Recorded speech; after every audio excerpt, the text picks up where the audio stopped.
Hello, everyone, and welcome back to the Cinematic Schematic, the official podcast of thecinematropolis.com, your home to thoughtful conversations on film.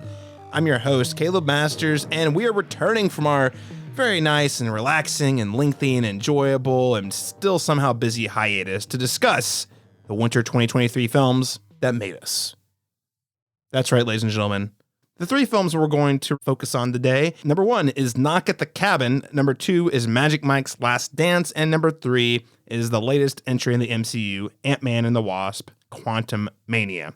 Joining me today, as always, I'm so thrilled to be sitting across the table from my co-host, Laron Chapman. He took a break and he still came back.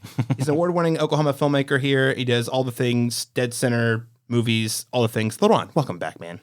It is always great to be here, sir. Happy to be here. Oh, well, I'm privileged. I'm just as privileged to be looking at the most impressive beard I know on the planet.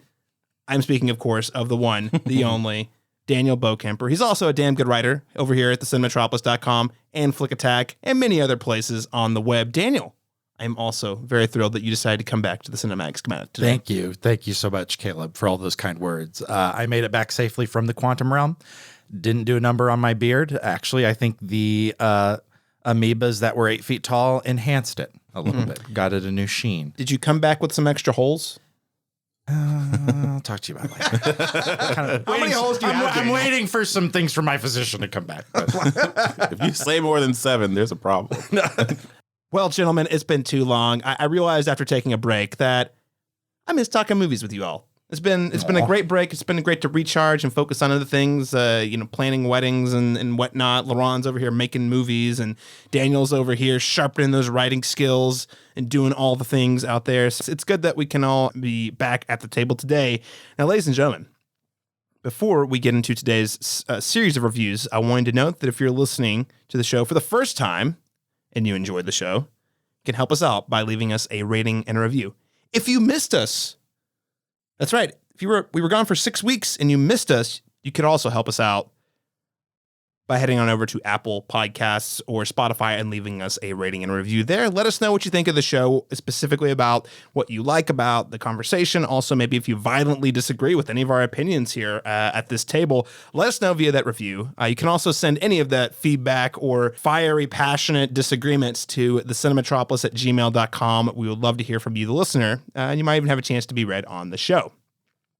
With that said, we're going to start things as we always do with our icebreaker question. And the reason we took a break was, in terms of major releases, it was quieter. Now, that's not to say there are not sleeper hits. There are several smaller films that come out in this time frame. So I wanted to hear from you all. January and February, not known for having big hits, big major releases, but there are some that I think we should note. So what is your favorite sleeper film to come out in the winter doldrums that have released in January or February? So as of recently, 2 films that I wanted to point out for people who may not have seen them because they kind of came out in limited release or just on streaming services, and they should have gone to theaters. Kevin Williamson's Sick. I'm a Scream-a-thon fanatic, as you know. And I've been waiting on the release of this film for, I don't know how long he's been teasing it out on the internet. And I'm like, when are we getting it? It's a pandemic era, horror film. And so I went into it with kind of, a little trepidation and left it feeling very energized by just how lean and mean it is. And it's just a really good time.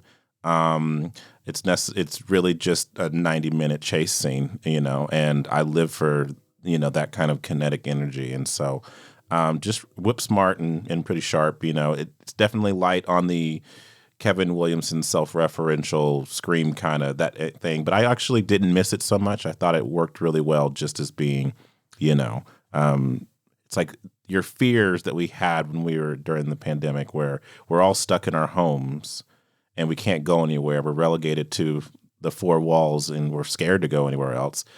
And just the sinister idea of what would happen if, like, somebody decided to rob us right now because they know we're all at home. Mm-hmm. There's the, you know what I mean? Like they you know. Because Sick is set like in April of 2020, right? Like it's after, not very long after things have shut down. We were still Lysoling our cereal, yes. Yeah, So I mean, you're still wiping down your groceries with the wipe because we didn't know it was transmitted via like the air, for example. Absolutely, yeah. So it plays to that really well, but it really is just a chase scene. And two smart female heroines, you know, outrunning or outwitting, you know, one or two, maybe three, who knows how many, you know, assailants. So who's to say?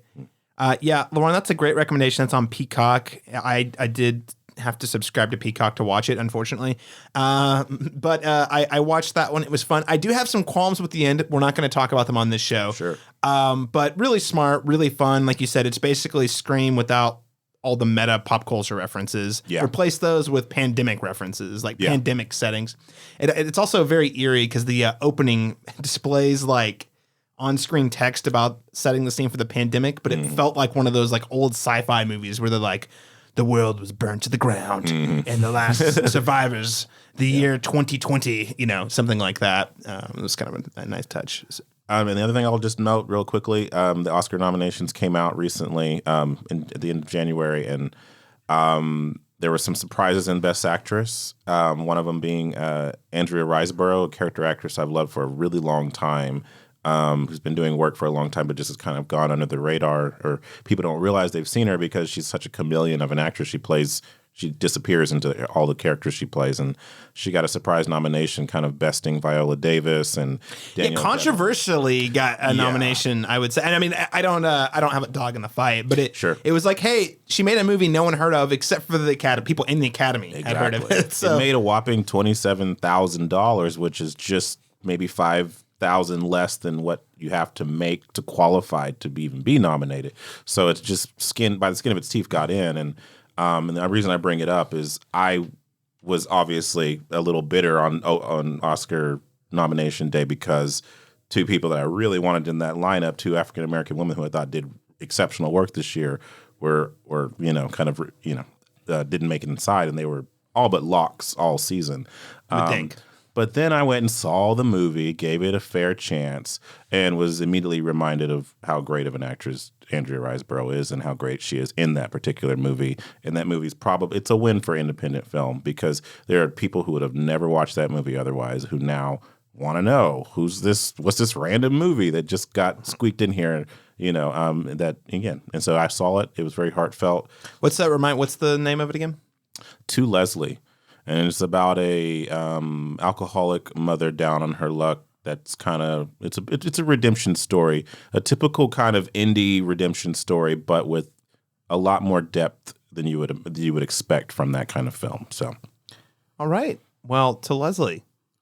Yeah, To Leslie. Cheers. Cheers to Leslie. Cheers to Leslie. And Laron, did you see that? How did you watch that? Was it VOD? VOD. Okay, yeah. Okay. VOD. So it is available for people to rent. Mm-hmm. I think we're going to do an Oscars show as we do every year on this podcast coming soon. More on that at the end of the show. But, the Academy is generally getting less and less relevant to the mainstream. I think this year is actually a huge course correction in that way. We can talk about that on a different show, but they're definitely nominated films that people have actually seen. Right. And I say people, I mean, not cinephiles, not industry people. Mainstream. Top Gun got nominated for a bunch of stuff. Elvis got nominated for a bunch of stuff. Avatar.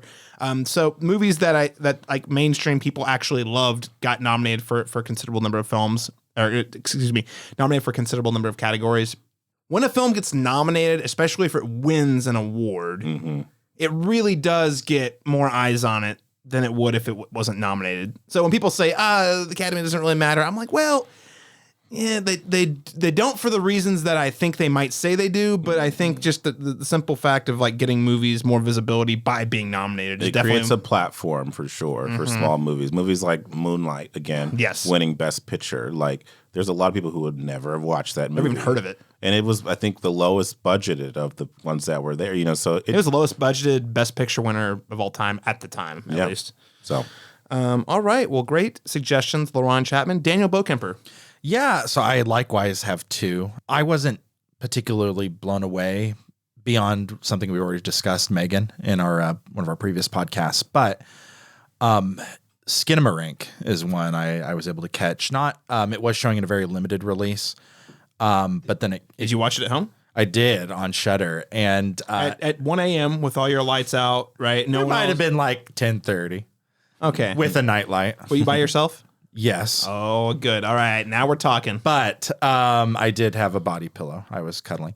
And I will say it's trying to, and of course why Caleb is asking those questions, if you haven't heard Skinamarink, is really trying to emulate the fear of the dark and being a child and being lost in your house and not being able to, when it's pitch black, there's a lot of ineffable stuff. And you let your mind wander. And while I know the film definitely has some flaws, and one of the recurring things I hear is it feels way too long. And for a film that's already only 90 minutes to feel too long is, that's telling.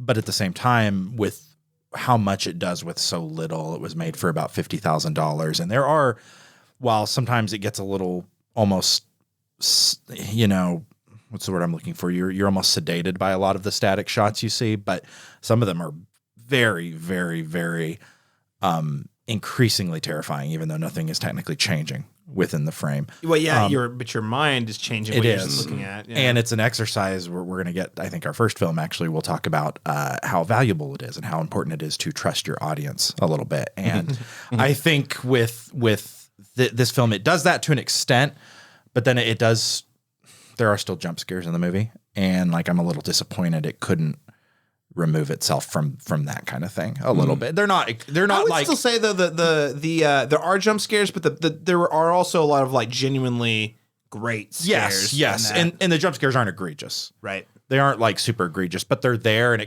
that kind of tempered me a little bit, but I still think it was very imaginative. I still think it's very cool. I would recommend people at least give it a shot once, ideally in your home very late at night. All the lights off. Because the ambiance of your air conditioning unit and your fridge making weird noises and whatever creaks and cracks you've got in your home, that just adds to the experience so much. And you're not one of the rare instances where you will not get that in a theater necessarily. So I don't know, definitely worth checking out. That's Skinamarink. It is on Shudder. Great, yeah, great recommendation. I saw that one at the Oklahoma City Museum of Art at its last showing. A friend of the show, Chris Schultz, and coincidentally, Zachary, also a friend of the show, Zachary Burns, both invited me separately. We're like, hey, you want to go see this thing? And I was like, well, guys, I guess I'm going to this thing. And then we all met up there.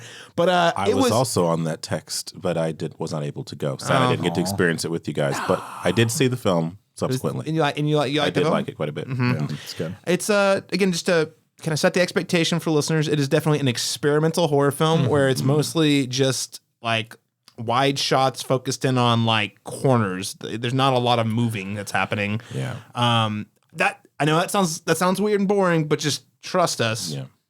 They're really smart with how they use the camera. And it's a very what I love about experimental film when things aren't spelled out as they are in other movies, again, that we'll mention later. Yeah. Then it allows the film to have a unique experience for you. You know what I mean? It won't, my experience with it is not going to be the same as Daniel's or yours. Because I had a very different childhood and I'm thinking of different memories. You know what I mean? So it triggers those things for you. So that's what I love about this so much is that it evoked, like you said, that fear of being in the dark wherever I was at that particular age at that time and what I was thinking at that time. So I was afraid of the dark when I was a kid too, for a while, probably longer than I should have been. So it definitely hits the buttons. I was deathly afraid. Yeah, deathly afraid. So that's Skinamarink. Great recommendation. It sounds like we're all fans here to varying degrees. Daniel, you said you had a second movie.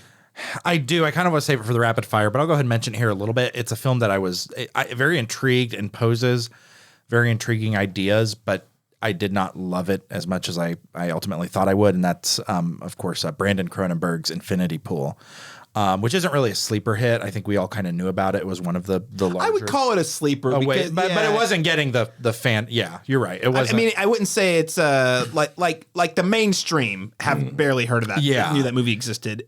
And it came out a week or two after it premiered at Cannes. So it was pretty quick. Sundance, sorry. Yeah, and it was good to an extent. I know people who certainly loved it quite a bit more than I did. And at the same time, I do think it proposes very interesting ideas. You have a very particular, I mean, Mia Goth tends to steal the show. And she definitely does that here. But at the same time, we're falling into this thing of like, it kind of reminds me of Men from Alex Garland, where we have these male directors who are trying to dissect to some extent. And Infinity Pool is not by any means just about this, but bringing up toxic masculinity and chauvinism and sexism and things like that. And like trying to like, they identify the issue, but they don't, I feel like, dissect it in a particularly healthy way. And I don't think that's very productive anymore. I think that would have been more impressive several years ago, but like 20 years ago. Yeah. Maybe you just like let women just mentioning it was a big deal back then. Yeah. Now we we know a lot about this now. So what are you saying about exactly? it? And so I think if you recognize the thing, cool, okay, but what about it? Do we need to think about differently? Yes, exactly. And it's hard for me to separate Men from Infinity Pool, and it's got me like weirdly paranoid about Beau is Afraid, because I'm like, oh, here's another male director who this is his third film, who's had subsequently two very good films, both with Brandon Cronenberg, same, and Alex Garland, between Ex Machina and Annihilation, not strictly horror, but horror adjacent. And I don't know, I kind of think, I'm hoping Beau is Afraid hits the mark. I suspect it will.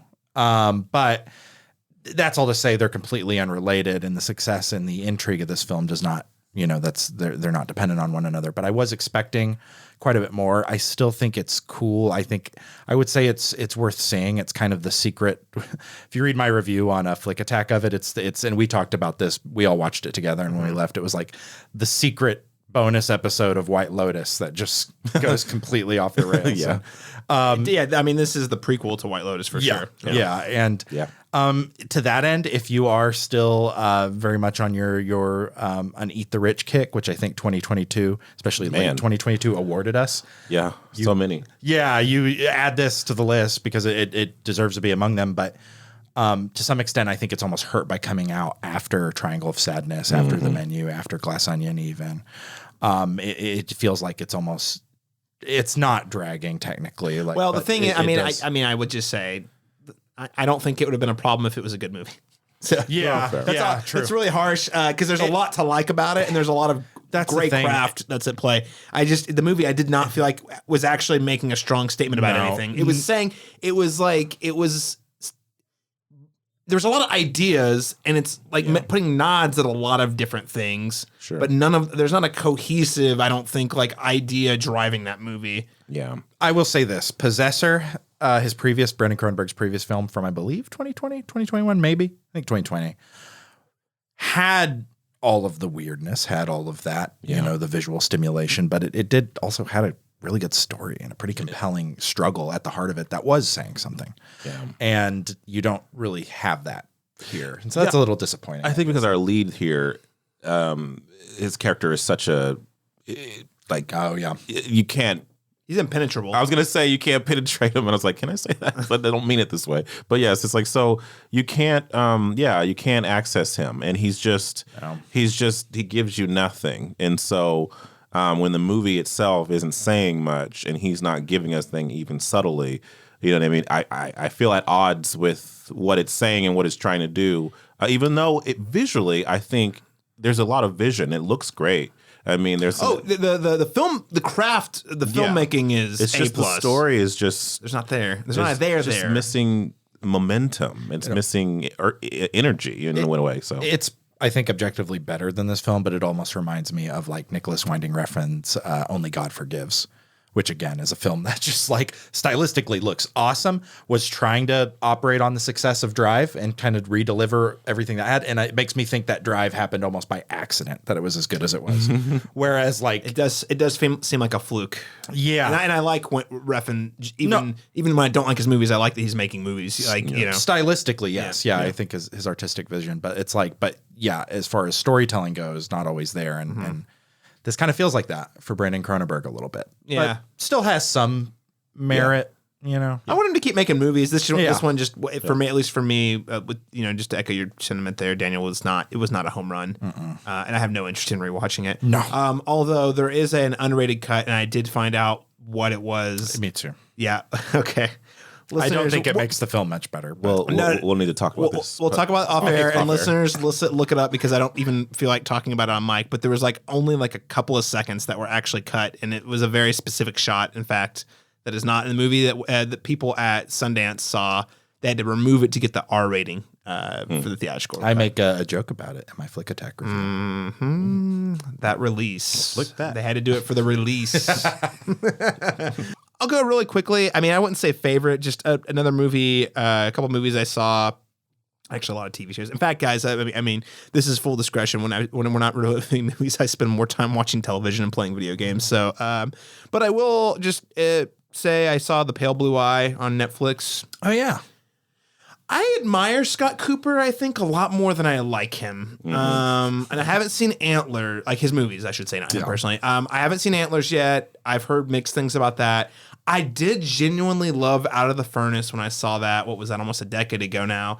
I really like Hostiles, which came out, I want to say 4 or 5 years ago. But every other film he's done, I'm like, man, this is not connecting with me.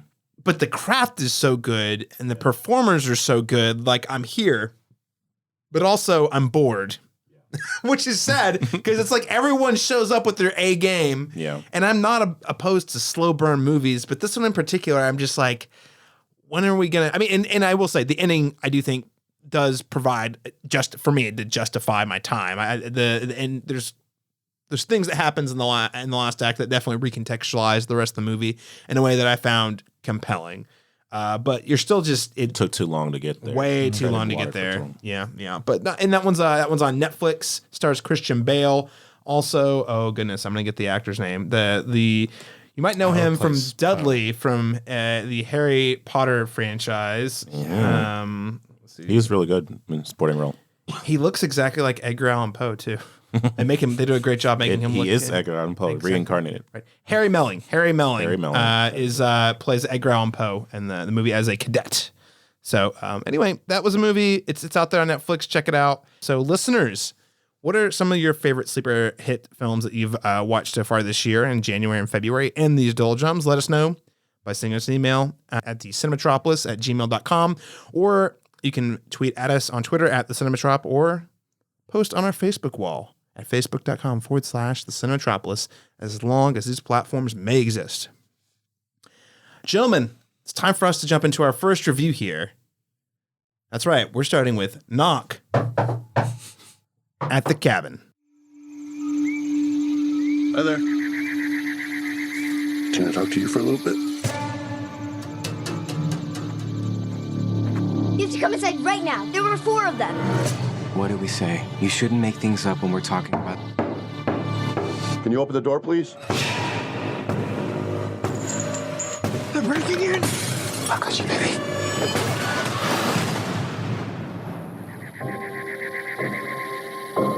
We're not here to hurt you, but you have to stay here in the cabin with us. Families throughout history have been chosen to make this decision. Your family must choose to willingly sacrifice one of the 3 of you to prevent the apocalypse. According to IMDb, Knock at the Cabin is described as, while vacationing, a girl and her parents are taken hostage by armed strangers who demand that the family make a choice to avert the apocalypse. Now, this is the latest M. Night Shyamalan movie. It was released on February 3rd at the beginning of the month. The film is based on a book that is beloved by many by Paul Tremblay. It's titled The Cabin at the End of the World. And most notably, not only did M. Night direct this one, he is known for writing and directing most of his films. In this case, he actually had 2 co-writers, Steve Desmond and Michael Sherman, who also co-wrote the film here. Let's just crack things open. What did you think of Knock at the Cabin overall as a film? Daniel Bokemper, I'll start with you.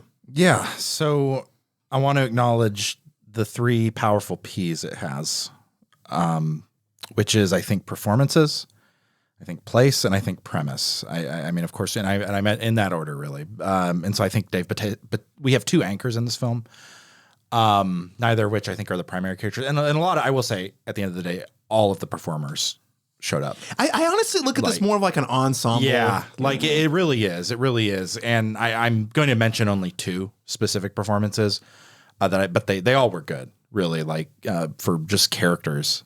This film definitely has it.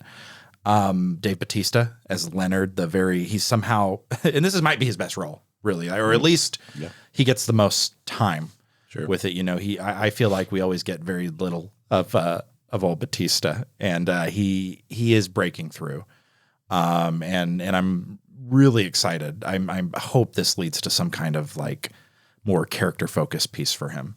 That people take a lot more seriously, because I think this could do it. But he plays Leonard, who is this like he looks menacing and physically imposing, but ultimately it's weird how he can simultaneously earn our empathy, but he's also the antagonistic force a little bit at the same time. And he's also Bautista, a giant man who looks terrifying. Can very easily powerbomb you at any time. At the same time, you have Kristen, I believe it's Kristen Q, as Wen, who is just another anchor of the film. She's her looks, her ability. That's the thing, is this camera, like, I don't know if this is a strength of the film or not, but like it puts the frame is on people's faces for an extended period of time. And if they weren't particularly good performers, I think in that instance it would show, and none of them really fail, but especially Kristen Q as Wen. I think just the moments we get of her just looking into the camera and her face, along with Dave Bautista's, but mostly hers. I think it just speaks to how strong she is. Especially there's an opening scene. Yeah, between the two of them, it's really good. It's really good. So I'll say that the performances. I think the place. I think the setting. When it chooses to live in its setting, the cabin, and be more specific, with the exclusion, I think this film has flashbacks. Those are fine. But I think when it starts to pull away from that and try to make it a little bit bigger than what it seems, I think it could have done better to focus on what it does well, which is make a lot out of that cabin and make a lot out of that place. I just love that, especially with like, again, it's technically a horror film, but it's like more of a thriller, really. And I think it does mystery thriller. I think being able to just put so much tension in one place is worth commending. And then I think the premise, I think Paul Tremblay's source material is a really good place to adapt. I think it's ripe for adaptation if it's done carefully, and that's where it happens. Yeah, and which it is for like 4/5 of the movie. Pretty good. I would say maybe a little less than that personally, but I do. I was spitballing it. Yeah, no, and I do. Yeah, no, it's more like 13/16 scale of divided. No, you're right though. I'm gonna split the difference between both of you. Yeah, it's like it is. The premise is great. I think the ideas that are at work in this idea that a normal family can be without any explanation be forced to make an incredibly difficult permission, and like, oh, the fate of the entire world rest on you. That premise and that idea works really well. And I think at the film's onset, it is very intriguing and it's very interesting. But Shyamalan has this tendency to, I think, kind of get in his own way a little bit. I think he has a tendency to not trust his audience, as I mentioned earlier with Cinematic, and not just let them like stew in a little bit of ambiguity. This man seems to despise ambiguity, and that's okay. I think unpacking sometimes he does. I will also say I'm going to get mad that he feels like the need to kind of spell out symbolism for everyone. There are films that it genuinely works for me. I say all of this to say I still love Signs. I still think Signs does it really well. So I thought it was funny. I saw a lot of people saying, if you liked the ending of Signs, you're probably going to like this ending. And I was like, and then I saw this movie and I was like, I didn't like this ending, but I love Signs. So I'm not, I'm not picking up what you're putting down. Yeah. And what worries me is he's so good at fostering that, because it's not like this film is completely negligent to the idea of, maybe this is happening, maybe this is. And it plays with that. But I think I don't think Shyamalan is particularly interested in that, because very quickly you start to see things that are like, no, it's very real. And it seems like the doubt that's injected in it later is like backpedaling. It doesn't feel like it's like legitimate doubt that has much, tension built to it. And I think where he decides to build the tension, and I know we're not getting into spoilers, but spoiler alert, this film has a twist. Does it though? It's not predicated on anything, which is where it's like, I guess not, but it's framed as one, right? They have a reveal that feels as if it's revealing a twist of sorts, but it didn't feel that way, right? It just felt like you were having the movie explained to you. Removing on the page There's not I don't think there's a twist. No, which is actually my problem with the movie. Yeah, and then I think it could have been so much more powerful if it did away with, and then to learn. And I have not read The Cabin at the End of the World, but from what I've heard, I can navigate my way around a Wikipedia article, and from what my understanding is that it does draw a lot of its power on the ambiguity, and I think that's why people received it so well, is how well it juggles that. And this film doesn't really do that, and then we see that played out in what are kind of just laughable special effects that just feel to me you could have done away with those and made a better film. But at the end of the day, it has good merits. There's some cool cinematography. I just wish it was a little bit more disciplined, and I wish he can't help but just like, he has to like stick around, and there's moments, and I think the ending is very telling where it's like, God, it had a perfect ending just there. Just do it. And then it's like, nope, 25 more seconds for y'all. And I'm like, well, I did go ahead and read a summary of The Cabin at the End of the World because, I mean, I'm sort of, not to take the mic from you, Daniel, but you know, my thing is with this is, I was super into this movie up until I was like, this is a bona fide, like, M. Night Shyamalan classic until the end. And all I think he needed to do, the book, I won't say anything about the ending of the book, but I will just say, when I read the ending of the book, there is intentional ambiguity, which for me is a lot scarier. Yes. A lot scarier than, and honestly more relevant to, I think, the world we're living in today as people surrounded with all sorts of technology and sources of information. The movie is so very close to like hitting it dead on. Yeah. And if I think if he'd adapted the book, or maybe made at least kept the ambiguity that the book has present, I think I really think this movie would have been a home run. Yeah. But to your point, he's like, no, we got to tell people exactly what's going on.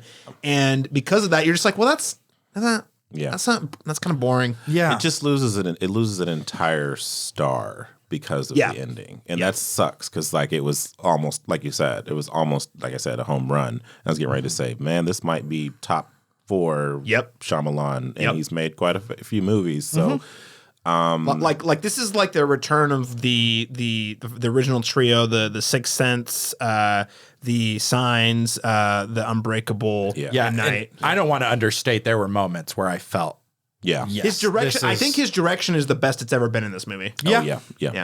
Well, Laron, I have similar thoughts. I echo what you said. The 3 Ps. I think that the performances, I'll just even mention Ben Aldridge and Jonathan Goff were good as the couple. I think just everyone really was strong. Even the other what do you call them? The attackers, or the along with Dave Bautista. Home Invaders. Sure. Yeah. They all of their performances were very strong. We see that Ron Weasley's fate after Hogwarts was really not what we thought it was going to be. Well, and I feel like there's a good dynamic between them, because even with Dave Bautista, I agree with you. Like, honestly, my hesitation to see this movie beyond just, I will always go to a Shyamalan movie just to see what the hell he does, because he's one of those directors that just takes such big swings. They do not always land. In fact, I'd say more times than now he's in the red of movies not working out for the swings, but I still appreciate the ambition every single time. Swing away, Meryl. Swing away, Meryl. Swing away, exactly. But what works really well, but beyond that, what kind of gave me hesitation to go to see this, even though I knew I'd be there either way, was that I just have never been able to take Dave Bautista seriously as an actor. And I think he's great in Galaxy and what have you. But I just, as a dramatic actor, I was like, I don't see it. And then when we watched this movie, I got it. I was like, actually, he's a pretty decent actor. And maybe he's just been relegated to one space for so long. And so it was just really nice to see those layers. So I appreciated that. So I was engaged with the conflict on both sides of the story, because I understand how intensely this is important to them as it is to the people who are being tasked with something terrible, to do, or make a horrible decision. But yeah, I think the wind gets sucked out of it at the end. And I think it would have been far more powerful if we didn't actually see anything on the other side. Like I didn't need visuals. You didn't like the newscasts? I didn't need. But we wouldn't have gotten the cameo from M. Night as the. Jesus, I rolled my eyes so hard. Oh, really? I thought it was fun. Yeah, he has a good cameo. I thought it was a good cameo. It doesn't top my favorite cameo of his. Nah, not of the ones he's done in the past. I was definitely like the Leo meme from Once Upon a Time in Hollywood when he showed up. I'm like, oh, there he is. And Lauren's like, yeah, everyone knows who M. Night Shyamalan is, doofus. Okay. So she's like, what are you freaking out about? Yeah. I just think if those scenes were omitted and we were in the spirit of Skinamarink, given the opportunity to let our imaginations imagine what they were seeing, then I think that tension could have been like more, elevated to such a degree. Absolutely. Until, like I said, like reveal something at the end, sure. But I just feel like I think that when I saw it, it just kind of neutered the suspense for me because I'm seeing exactly what it is, and therefore I have no longer a reason to really, you know what I mean? It just kind of removed some of my emotional investment in the story as it was going along. And then, as you mentioned, I also read the description of the ending of from the book, in which I won't reveal here, but I just think that would have been far more powerful, far more effective. And in every interview I've seen him in promoting this movie, it's very clear that he did not care for the ending, and he wanted to Shyamalan the ending. And by doing so, I think he, Shyamalan the audience, and now we're frustrated because he could have, the source material was there. You know what I mean? Like if you're adapting, he had everything he needed. You had everything you needed. You had all the clues. Yeah. As we mentioned, the direction was strong. The performances were strong. The story is where we're having a little bit of an issue. But he didn't have to have an issue. And he changed it. No. It's like he retroactively took it out and then made his ending. Self-sabotage. Exactly. Entirely. So. But an adaptation is difficult. Like it's really hard. And there's so many different ways to make a good adaptation. Well, and there's some, again, having read the summary, there are some choices that I understand that, and again, I won't be specific. There's just certain things that I think the audience that might have lost the audience had they adapted it to the screen. But I still think there's the elements of ambiguity they could have found a way to include. Yeah. He's also a hopeless optimist. So I feel like there's also that element too, where he just, everything has to have some kind of deeply spiritual uplift kind of vibe that he does kind of inject in every movie. Even Signs is a Signs is a very big one. Yeah. Well, I mean, I just okay, so here's my thing with this movie. Like, I find the premise to be amazing. I actually didn't mind we get some, the newscast. I do agree with Daniel. I don't think it took away from me that the visual effects didn't. It was mostly, there's a scene in particular where there's someone, they have like, oh, this is some random person's cell phone footage, and it definitely are like, oh no, that there's no way that they got that shot and got it on the news. No. It did not give me the alien walk crossing Signs vibe, Signs. which they think he was going for. I think he was. It going didn't for do that. No, but I like the idea that they gave us something, because I think baked into this premise is, oh my gosh, these people think the world is going to end, and the only way we can get out of this is by us having to murder each other. Mm-hmm. And they're able to just look around them, because our world right now, we are so overstimulated with information and data points, and we all realize, holy cow, there's crazy stuff happening in the world every single day. Yeah. And for these people, for one reason or another, to have believed that they are prophets of God, and that they are seeing these signs, they can turn on the TV and like look, this is evidence that this is what's going on. What we say is going on is going on. I love the idea that that's like that. I think that's a great premise. It's terrifying because it kind of highlights the world we're living in today. That we have more information and more technology at our fingertips than we've ever had before, but also humans are humans.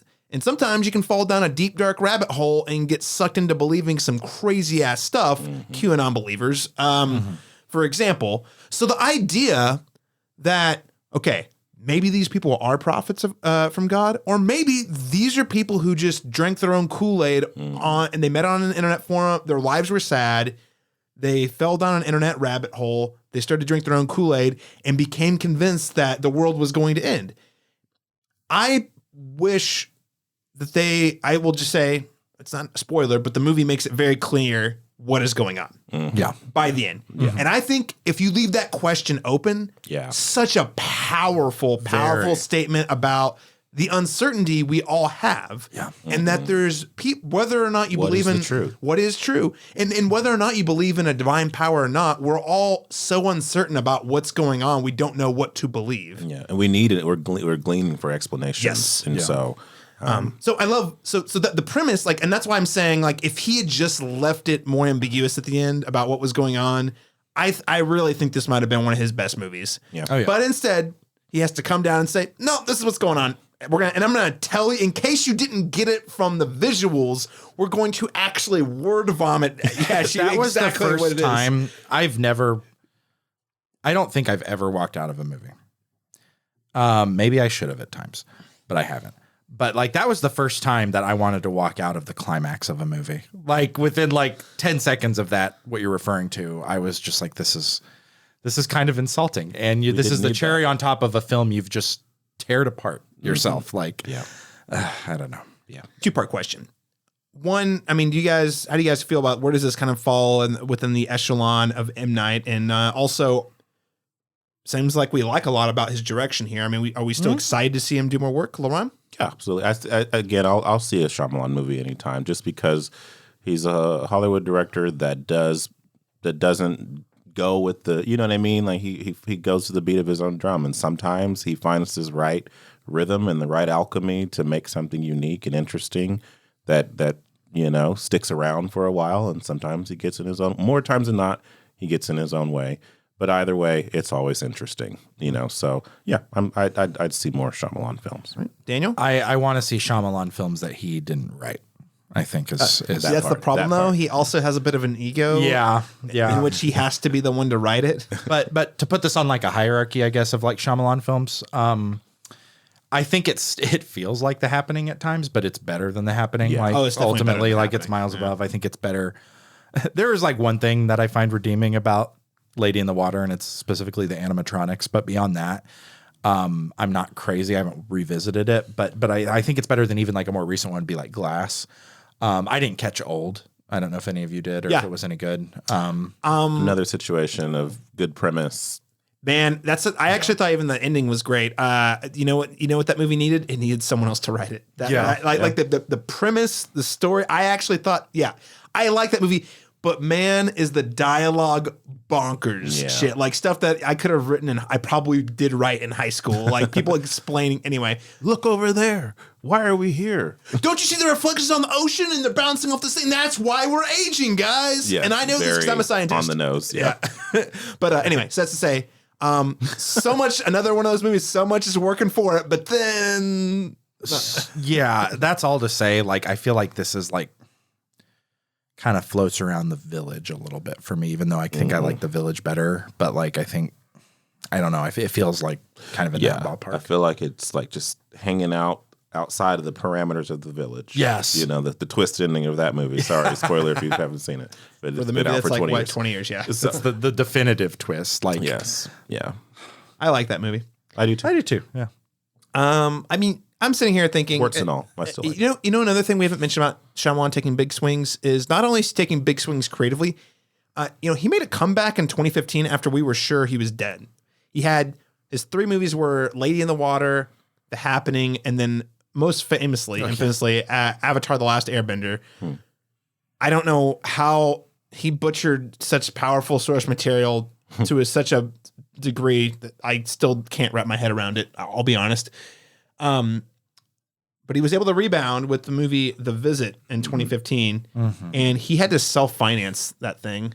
Yeah. He put his house up for mortgage, guys. Like all the stuff you're not supposed to do. Yeah. He did it, and it's paying off for him because The Visit was a modest success that gave him to Split. Split, as we know, ended up being a huge hit. Gave him Glass. So, and now he's back to doing studio work. I think.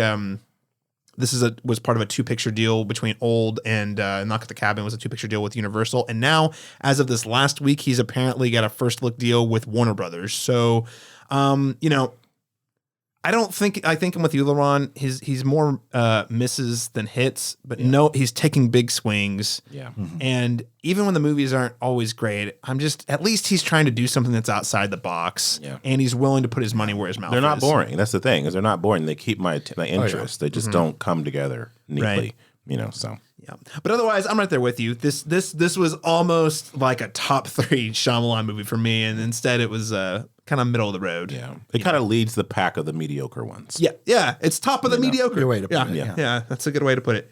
With all that said, though, I mean, we've already talked about how we feel about the ending. What letter grade would you give Knock at the Cabin, Daniel Bokemper? Oh, it's feeling like a C minus.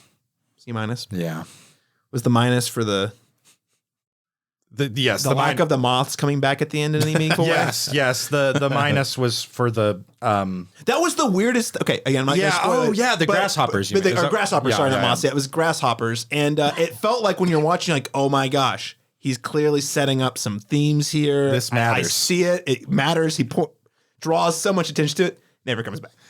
No, I think that I started to tick down on the 20 extra seconds of unnecessary ending shot. That we got. I think that's when I started to. It was C territory for me, and then that's like, no, minus. I'm offended.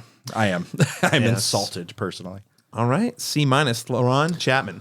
I think I can rest comfortably with a B minus on this. I like enough of it a lot to say that I might even consider rewatching it for the first 2/3 of the movie.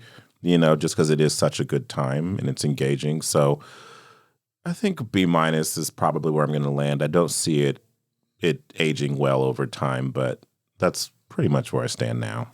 Yeah, I think B minus is a very generous review for this one. I'm going to go with the C, right down the middle. And you say the letter grade. I mean, you talk about the losing a star rating. This would have been a solid B plus, A minus, if not for the ending. Yeah. It brought it all the way down from that A minus, B plus, down to a straight C. Yeah. And the C is honestly because of the great directing. We've all said great directing, great performances, great premise. Just couldn't land that plane. Derailed your own train. Okay.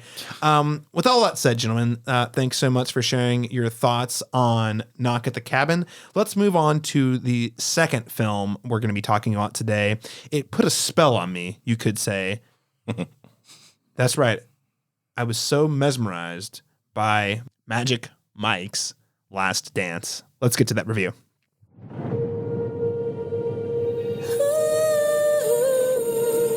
What did you want before Miami?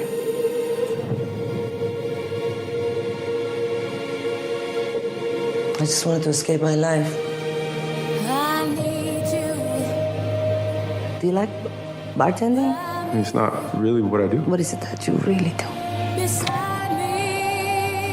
But then you came along and gave me this unexpected, magical moment that made me remember who I really was.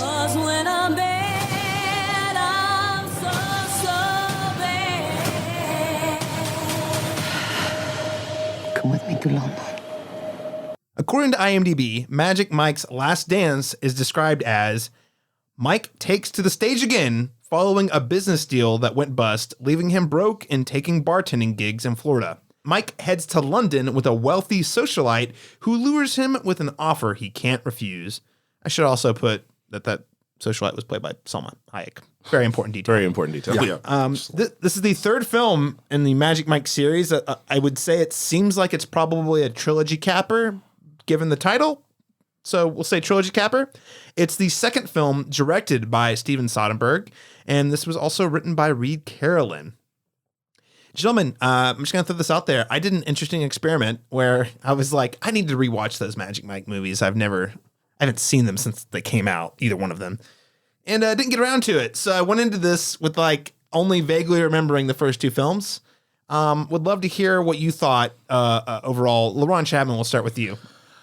I feel like these are all guilty pleasures of mine, and I'm kind of predisposed to enjoy them even if they aren't good. But I think that this one's an interesting one because it feels like the first two, each one of them has its own identity. They have different personalities. You know, like the first one's very kind of deep and heavy, and a little bit more of a thoughtful character study. The second one's like girls' night out kind of movie, and then this with male strippers. But with male strippers. Yeah. Let me just clarify. But yes, and then this one is kind of a weird hybrid of those two things, you know, and not really the right ratio of any of them, you know. I think the biggest gripe that people had with the first one was that there's not enough sex, and it should be. I mean, if it's a male stripper movie, why are they taming this down?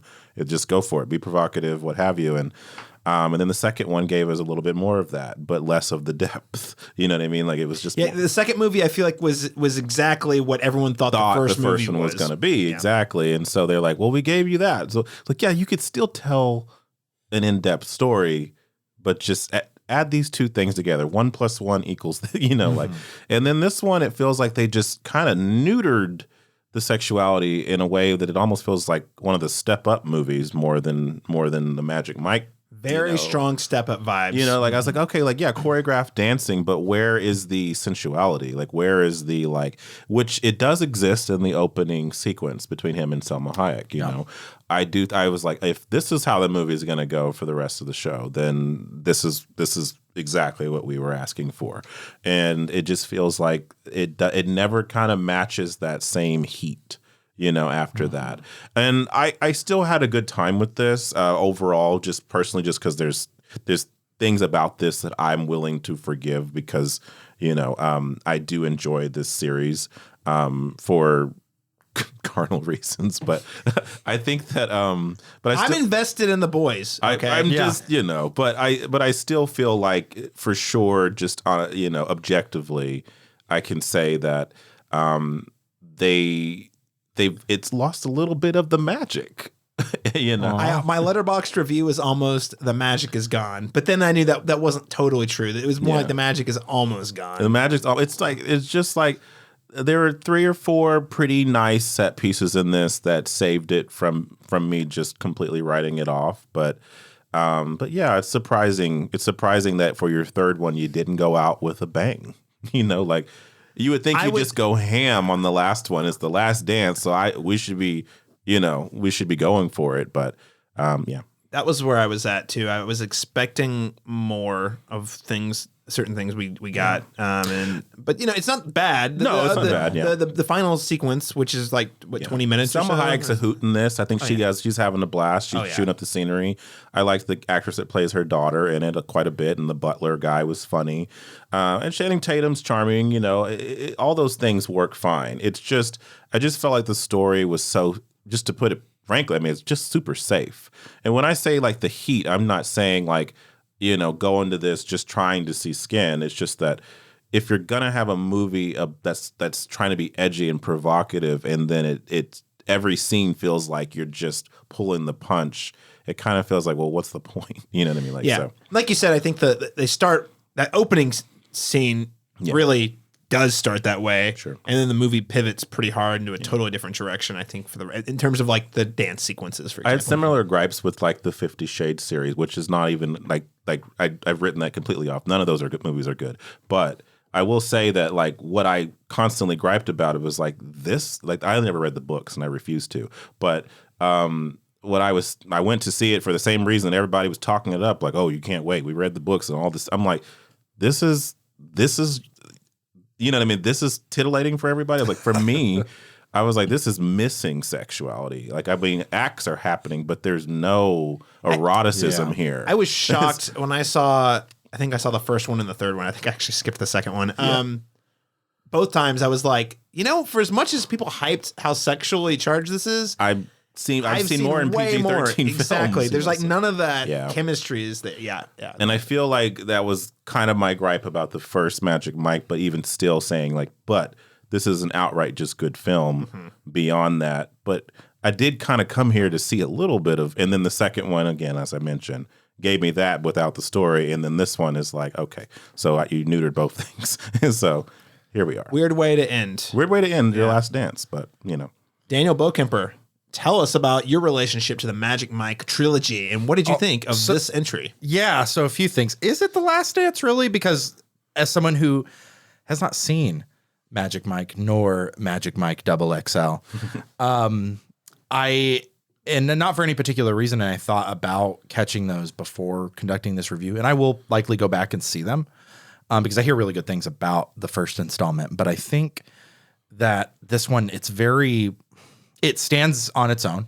Yeah. It makes me remember that Magic Mike came out in 2012 and the second one was 2015. So this is an 8-year removed film, which is a little baffling to me. But yeah, the original Magic Mike, I think, I don't know. I didn't feel like I needed any of that, like for this film to work, and it does ultimately work for me. But then I'm also questioning a lot of things about this character. Like, why is there this finality on it? And like, I know when you were giving up the synopsis, he had a bad business deal and now they gloss over all of that, by the way. They do. Yeah. And it's like, doesn't feel very compelling in that way. Like, it feels like he's just kind of a very wishy-washy. And for this to be your lead character, that feels a little odd to me, how there isn't that stake. Could we dig in a little bit to why is he not dancing anymore? Like, really, why? Because he seems like he has no real hesitation to get back on the stage, which again just makes me question, why is this such a sticking point? And also, why is this the last dance? Because I will say, ultimately, not to spoil it, but this film doesn't feel like it could be. It's like one of those movies that if this is like the final of a series, it's fine. It has kind of like an off ramp, but it didn't feel super conclusive to me or very definite in that way. And I've learned my lesson, Friday the 13th, the final chapter. Yeah, right. Yeah, the fourth film. Magic Mike, I won't dance. Don't ask me. Frank Sinatra. It's coming back. He's coming back. First scene in the movie, I don't dance anymore. I don't dance anymore. Yeah. What, really? How long Pony is that gonna comes last? on. Yeah, immediately. But yeah, and I don't know. I will say, like, the things I generally like about the film and receive well, I think the tremendous feats of strength, like seemingly Channing Tatum is holding Salma Hayek up in the air with one arm for what seems to be a very, very, very long time. And that's always impressive. I think the choreography is fun. And I do think Channing Tatum, he's charming, he's charismatic. I think he's pretty, like, from what I understand, a little bit underrated and underutilized. And in a world of Chris Hemsworth and Jason Momoa's, not to throw shade on Well, okay, wait. Chris like, Hemsworth is not the same as Jason Momoa, though. Let's just... I know, but man, I hear you. When you put them all in a room, they yes, you're right. We're splitting armpit hairs. Jason Momoa. We're splitting beards. Yeah, we are. Jason, okay. Channing Tatum, despite being the ripped, like he's good. The stereotype is he's a ripped machismo guy. He's actually a really talented Foxcatcher. Foxcatcher, yeah. So he has it. He's one of those actors that doesn't get the opportunity to do that quite a bit. He kind of stays like, I'll do the commercial stuff. And if you throw me a dramatic role every now and then, I'll take it on. It had a really brief but powerful scene in The Hateful Eight. Like he can show up when he wants to. But mostly it's The Lost City, and which is okay. Is okay. Like he fits that right. I'd rather have somebody who's good doing those kinds of roles. But it does. Yeah, I just feel like I didn't really need any kind of understanding of this character, and that I actually almost felt like kind of like, I wanted this to excite me about the other films, and it really didn't in that way. And I'm less enthusiastic ultimately, and where I still think the film starts to lose itself for me is like it almost feels like sequences are cut short. There was a scene we were talking about before we were recording about it. There's a sequence on a bus that just seemed like so exciting. I'm like, oh, this is going to be this. I got that. I tend to put the cart ahead of the horse when I get like word of a scene or I start to see the pieces come together for a certain scene. I'm like, oh, this is going to elevate the film and be hilarious. And it kind of wasn't. It kind of just like you get a couple of the moments where I'm like, oh, this is good. This is going to be really good. And then it's cut very short. And so in a way, we're playing kind of like a game of like Willy Wonka and the Chocolate Factory, where like a lot of the film, it's like, well, let's get to the last dance because we're building it up. We're building it up so much. And it's both very brief and then save one particular dance number. That is Channing Tatum's number. It's a little, well, no, I'll say that. I will say we get the opening of this performance that I think is pretty clever and pretty catchy. But then I also think there's a very wet performance with Channing Tatum. And, yes, I do not know who the actor he performs with, her name, but no one does. Yeah, she's a Salma Hayek lookalike. Salma Hayek lookalike, yes, who can do Swan Lake as well. And it's like those things work, but. Yeah, I just think it's like weird for me. And I think your question about how do I feel about this? My familiarity with the other films is I was actually hoping to feel like, oddly, I was hoping to feel like, man, I'm missing out. Like, this is such an intriguing character and this is such a compelling story, and following him, I want to know who this guy is. I want to know who Magic Mike is. I want to see the origins of the magic. And I did not exit this feeling that. I kind of felt like those films are probably pretty good, but like this one stands on its own, but it doesn't do much. Being able to stand on its own legs, it doesn't do much with that entirely. I think what I will say the magic between the first two, beyond anything that I've mentioned previously, is really that the movies surprisingly respect women like very well in each one. And in a movie that objectifies the male form and in the way that we've done to women's bodies in so many different ways throughout film, what they emphasize in both of the first two movies, and I think to an extent in the third one as well. But I think strongly in the second one in particular, there's a lot of conversation around consent, a lot of conversation around like, uplifting women that feel, trapped in a they can't express themselves sexually, or they can't, or they're insecure about their bodies, or they're insecure about, and it goes around that and kind of provides a sense of encouragement in that space. And I always love that sentiment that was in it. And this movie seems to be like all about that. That's her whole point of making this show and everything. And so that's there. It's just, again, some of the, Yeah. Well, guys, I'm going to come in and I'm just going to call it like I see it. I feel like this is a pretty downer of a third movie. I think this is the weakest of the three movies by a considerable margin. And I'll say this. Here's the funny thing. That first movie, when it came out, won't get too detailed, but and I think generally speaking, our culture what's acceptable has evolved over the last decade, which is a plus. But whenever I went and saw Magic Mike in 2012, it was one of those like, oh, if you're a guy and you go and see it, you get like toxic masculinity. Like people would be like, oh, I'm going to take your man card and all that stuff or whatever. And I was like, well, I mean, people are saying it's pretty good.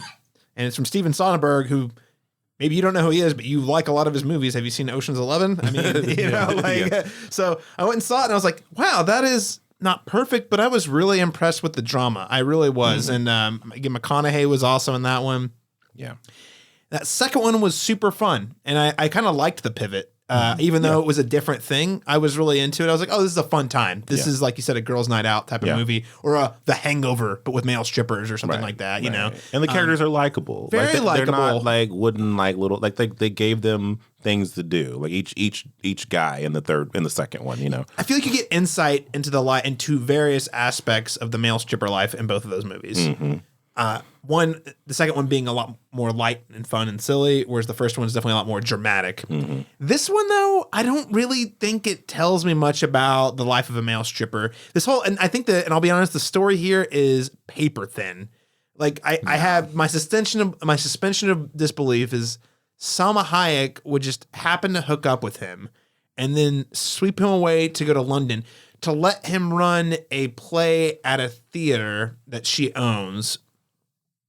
Or does she?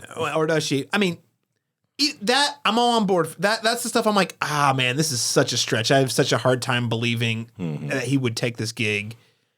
I mean, obviously they have a great scene. They have one good scene with the cast of XXL where they're basically talking about like, yeah, man, it's a great scene. You felt that's the broiness coming out. Like, it's like, yeah, man, sounds like you got a good thing going. Maybe just didn't. I was like, all right, fine. I'll buy this, even though I think it's kind of ridiculous. Yeah, implausible, but yeah.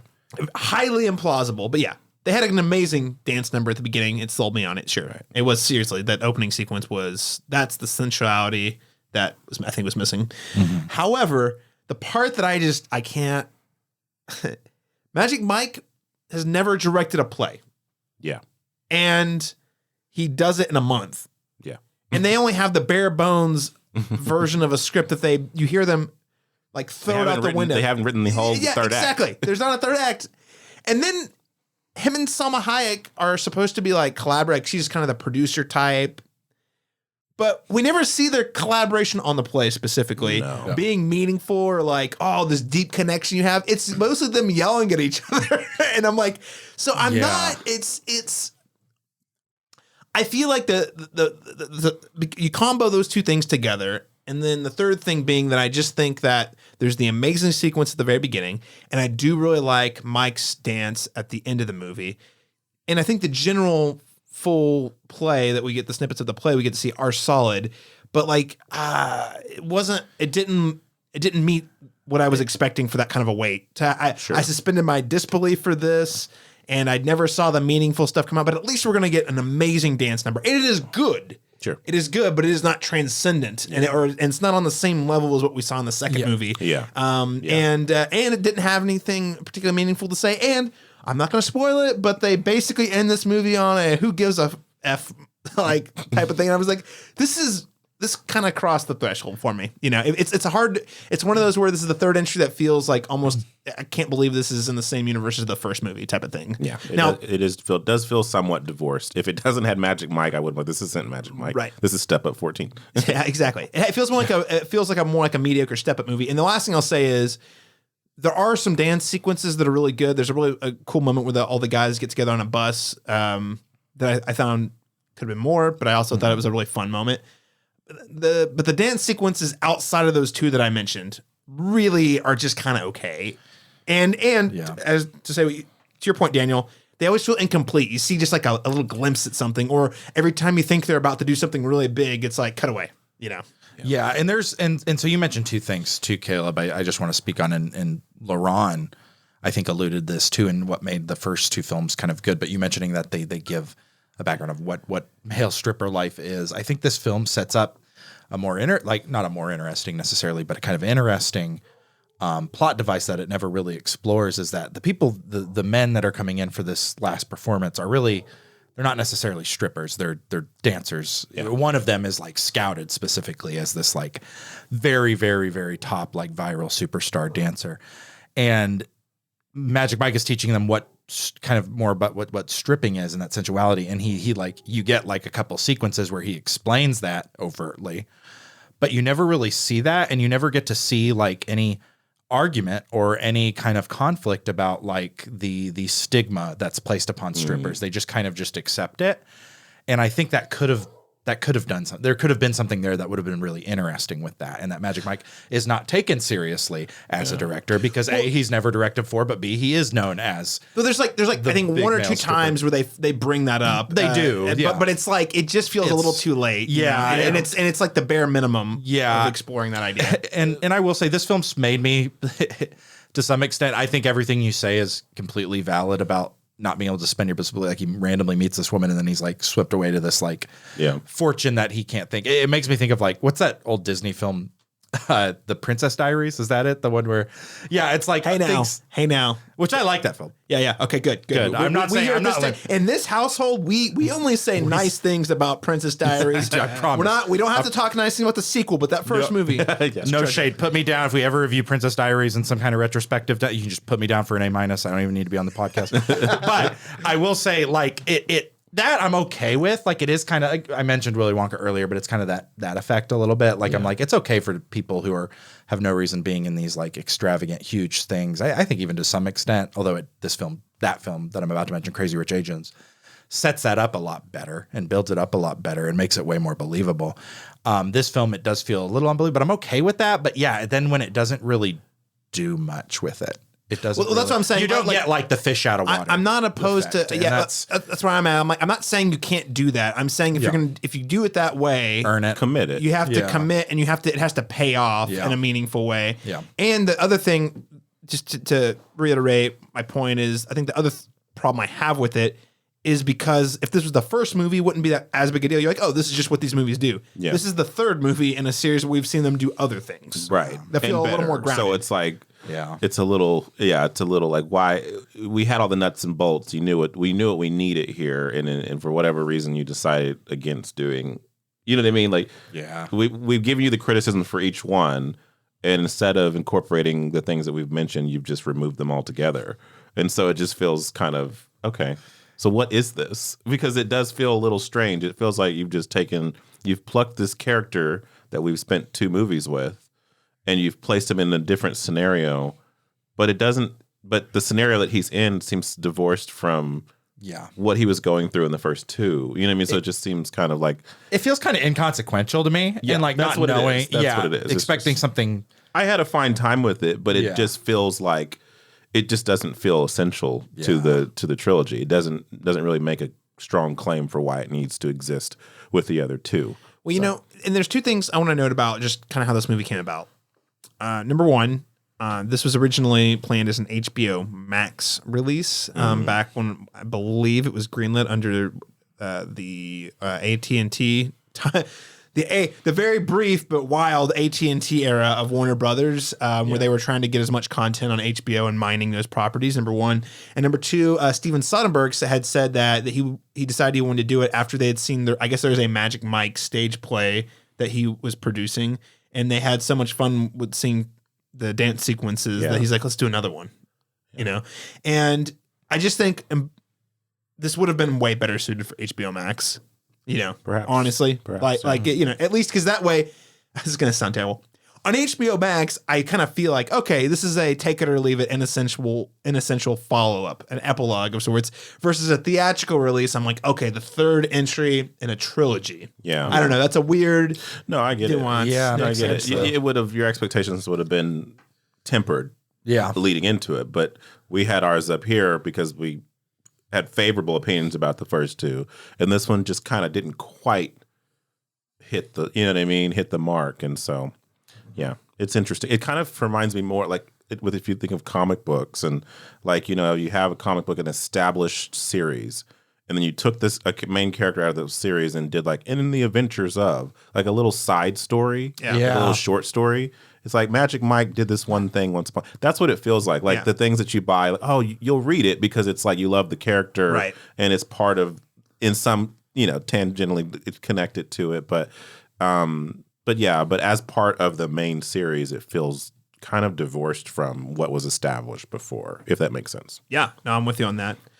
Well, gentlemen, we have covered all the things I want to hit on here. With that said, what letter grade would you give Magic Mike's Last Dance? Laron Chapman. The gyrating is very powerful.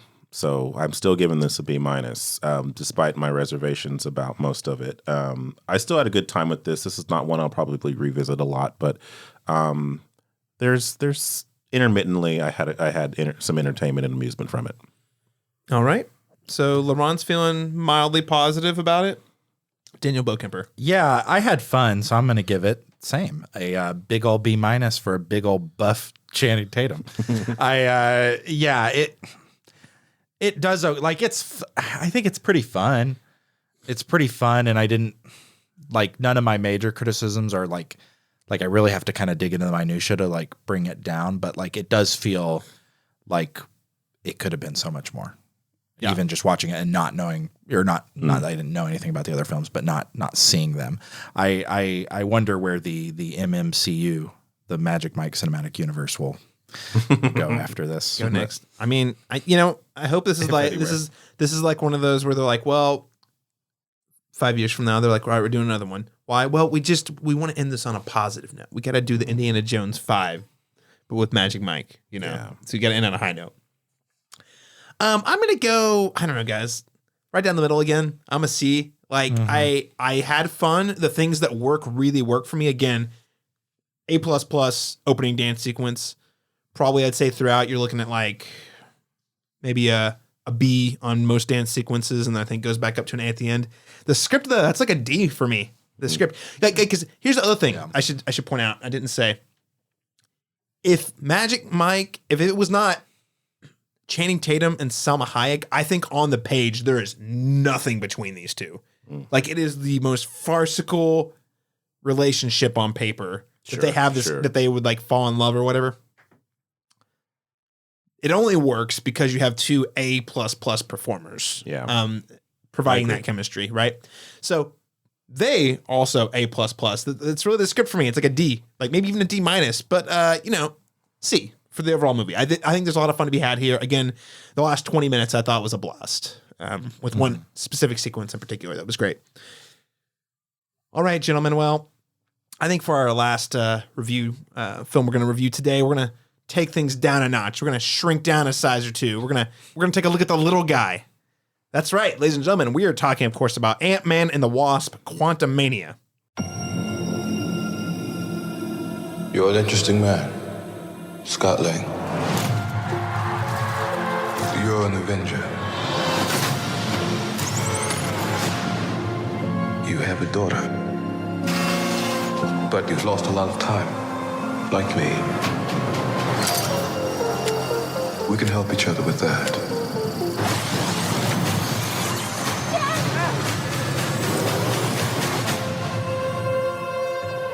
Who are you? I'm the man who can give you the one thing you want. What's that? Time. So according to IMDb, Ant-Man and the Wasp: Quantumania is described as Scott Lang and Hope Van Dyne, along with Hank Pym and Janet Van Dyne, explore the quantum realm where they interact with strange creatures and embark on an adventure that goes beyond the limits of what they thought was possible. That says like nothing. Absolutely nothing. Okay.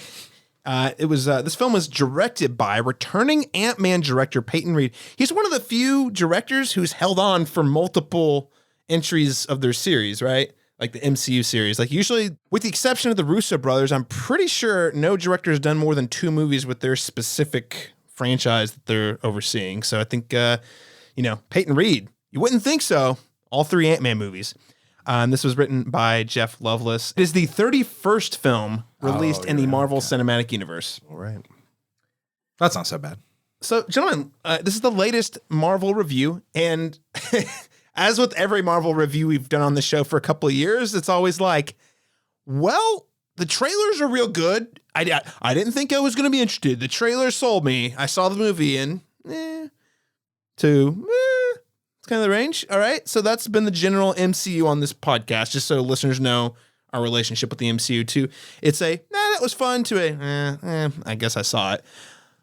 Daniel Bokemper, what did you think of Ant-Man and the Wasp: Quantumania? Yeah, unlike Magic Mike's Last Dance, this movie doesn't really like stand on its own without seeing not only the previous Ant-Man 31 films, moves, but let alone 30 movies. Pretty much, like you got to pick, like, and that's what I sometimes when I feel going into these Marvels movies is like, well, I hope I watch this random series, or I hope. Plus, you definitely have to see season 1 of Loki for this is the one I'm like, you really need to have seen season 1 of Loki before you watch this movie. Yeah, I had not, so maybe that's why I felt a little wibbly wobbly going into it, because like it.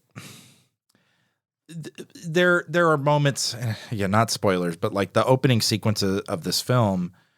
Well, not the opening sequence, but like when we get to Scott and Ant-Man, he's like going on and making jokes. He's like just released a book, and like all of the jokes that he makes rely on something that has happened in another movie or that has happened in something else. And like, they're not really funny without that, knowing it. Like, and that's kind of the weirdness with me, is like it kind of lacks. It kind of starts to drop the, like, oh, we have to be relying on the other films a little bit, but there's like a 20-minute stretch where it feels very, very, very parasitic in that way, which is kind of all of them now. Like, it's starting to feel that way. So I can't really hold this against Quantumania, but I think it does give us, like, when we do get into the quantum realm, which is quick, we don't have to wait for it very long.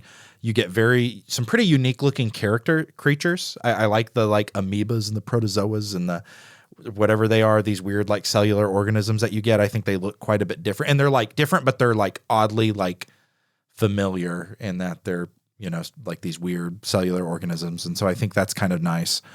But then you start to get the things that kind of just like, it's hard to tell between this and the creatures you see in Guardians of the Galaxy or any of the Avengers movies. They start to kind of just homogenize a little bit.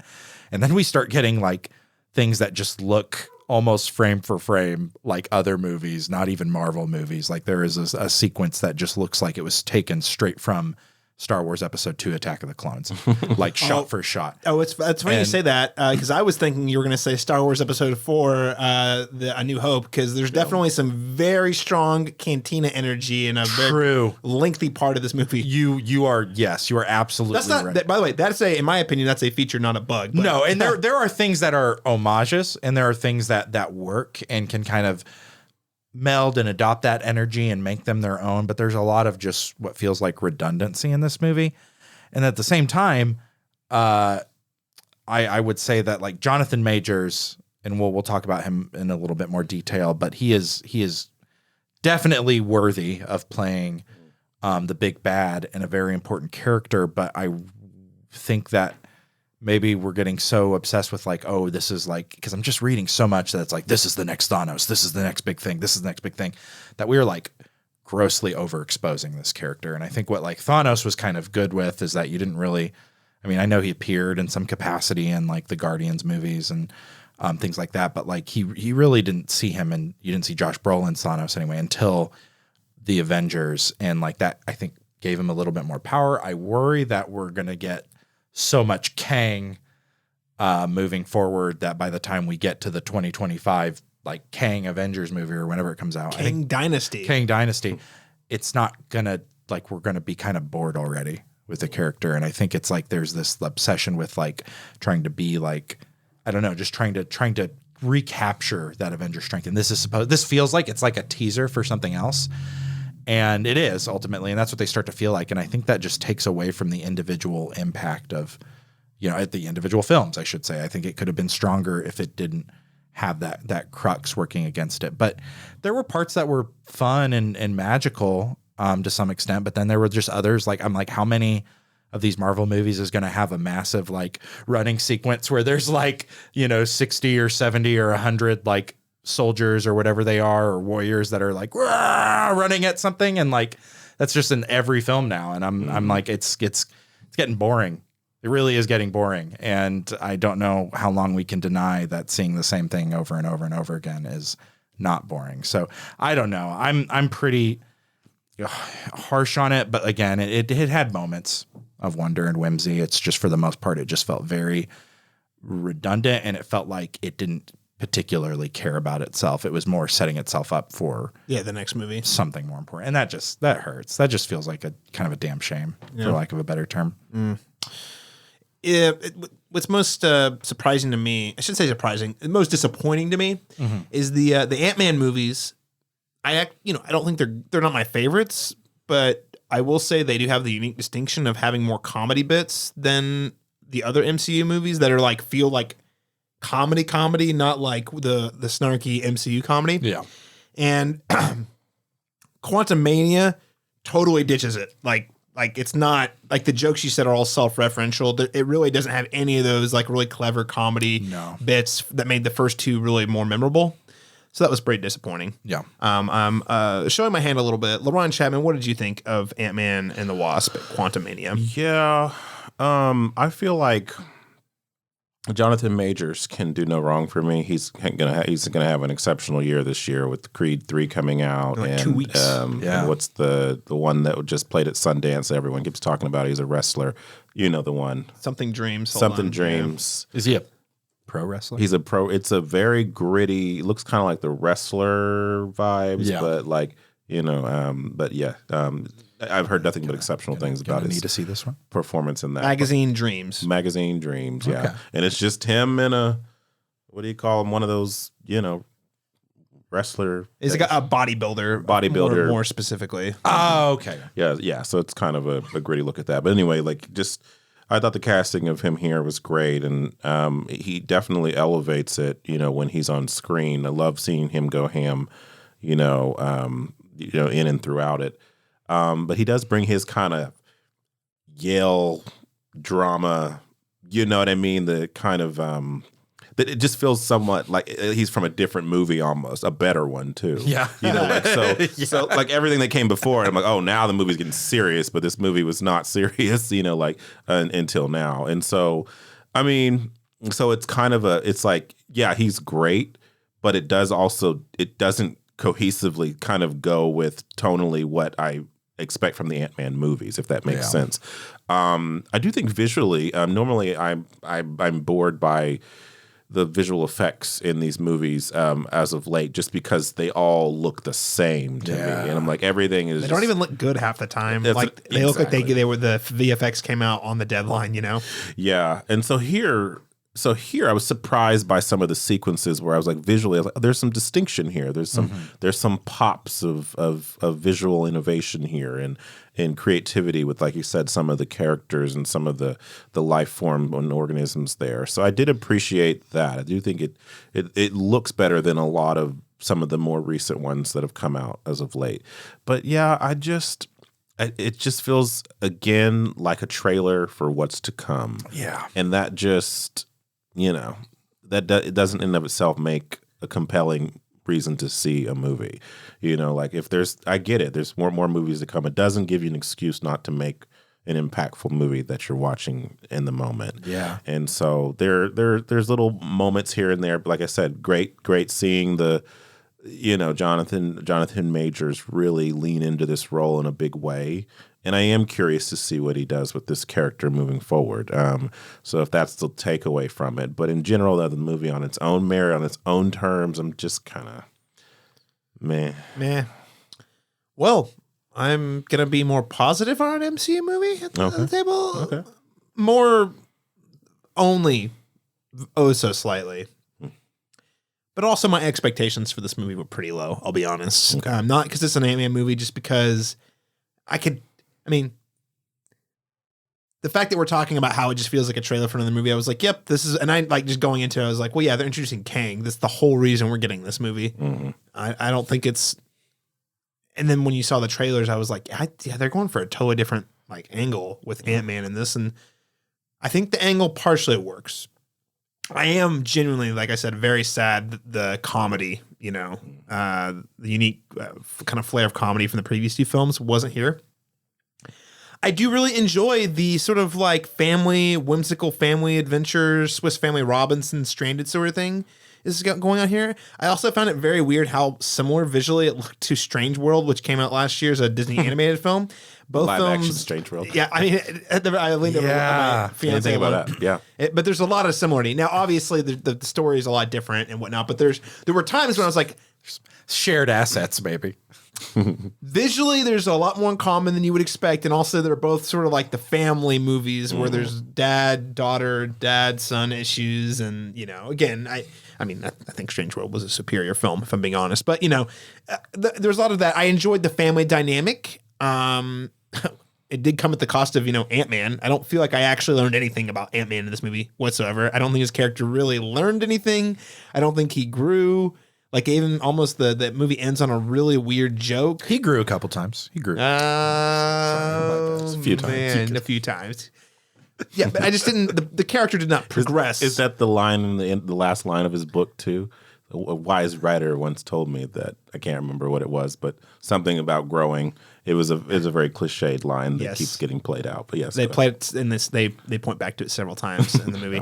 I thought MODOK was funny mostly. Some people, I've read some people really didn't like it. I thought it was mostly. I thought funny. that was about as good a translation of MODOK we were going to get to live action. And they found a way to tie it in really cleverly with the first two Ant-Man movies. I won't spoil what it is if you don't know, but I was like, oh, cool. That's a neat way to tie in something that's not canonical from the comics. So it was a kind of a nice surprise for those who are familiar with the character, but it's not like such a big deal that you feel like they're changing anything meaningful, So I thought that was a nice touch. So those things are positive.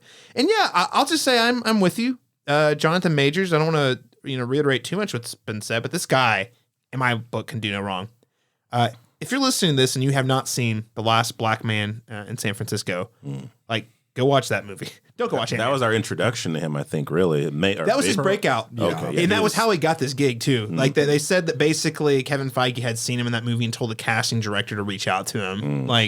So good eye for talent. I want to make him a planet conquering. What about, no offense, fantastic film. Phenomenal film. Planet conquering, it's like multi-dimensional overlord. What about that role? Kevin Feige was like, yes, you will destroy the cosmos. That's the one. That's the guy. Got to follow up Josh Brolin somehow. So, but I mean, listen, he brings so much to what it could have been a boring character. That I will give it to Marvel. they historically have not always had the best villains overall. I mean, I think we've definitely in the last 5 years, they've improved on that quite a bit. You know, Killmonger was really good. They did surprisingly, I was expecting Thanos to be really boring. They found some ways to make him pretty intriguing and pretty engaging. So they've definitely gotten a lot better. And I think they took that feedback they got in early MCU about, with the exception of Loki, the MCU villains being kind of generic or throwaway. And they're putting a lot of investment in Kang because I know that it's got to be big. And here's the thing, Daniel. I don't have a crystal ball. I don't know where else Jonathan Majors is going to pop up other than Loki season 2. But based on what I do know about Kang, and don't ask me what I know because it's confusing as all get out. Like I expect he's going to pop up a lot, sometimes in very big appearances and other times maybe in very, very, very small appearances. Some version of Kang will probably show up in most upcoming projects. So people might get tired of him.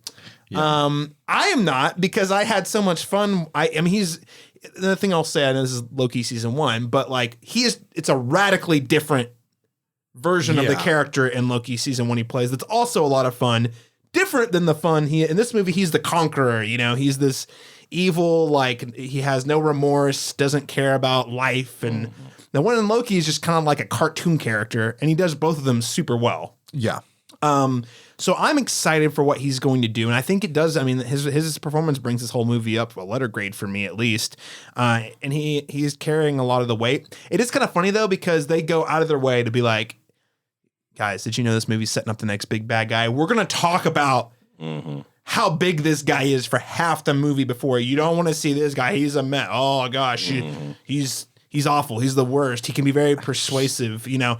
And then finally, when he shows up, he does deliver. But there was a good half the movie I was like, can we just stop talking about him? That's what I mean. Yeah, the overexposure, and that's why, like, you mentioned MODOK. I almost feel like that could have been.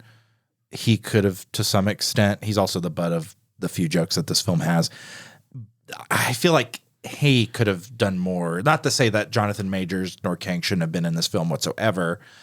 They should have been in some capacity, and even a pretty important capacity. But like, I just feel like we're getting a tad too much, and knowing that it's going to be like 2.5 years before the oh no, don't worry, we'll see him before then. That's what I mean, and that's we'll what see him a lot before. We will, and I agree with you, Caleb. I would be baffled how people don't get just like tired of him.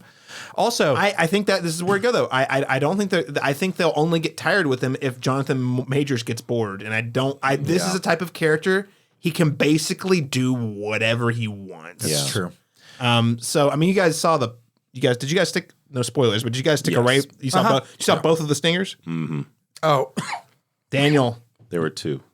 Just the one. You always stay to the very end, man. I can't. Tell me later. Okay, I'll tell you later. Okay. But I'm just saying, like, which one was the first? I saw the first one, Stinger. We're gonna talk about it off mic. The first one's where we see a lot of Kang. I'll just leave it there. You see a lot of Kang in the first one. Yeah.